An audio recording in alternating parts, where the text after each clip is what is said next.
มาที่โฮม ครับเมื่อกี้ทำไงนะครับขั้นแรกก็เรียกกดโฮมก่อนนะครับอันนี้กดนะ กดแล้วกัน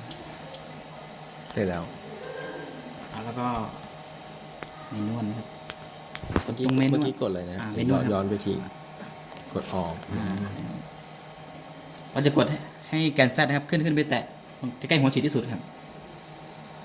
กดลบนะแล้วก็ลดแช่เลย นั่นไหนคือหัวฉีด นี่ครับผมคือตรงหัวฉีดตรงนี้ อ๋อครับ ประมาณ300กดให้เลขมันใกล้ศูนย์ที่สุดนะครับตัวแซดนะ ใกล้สุดหรือดูจากฐานพิมพ์ก็ได้นะ ให้มันขึ้นมาเยอะๆไปดู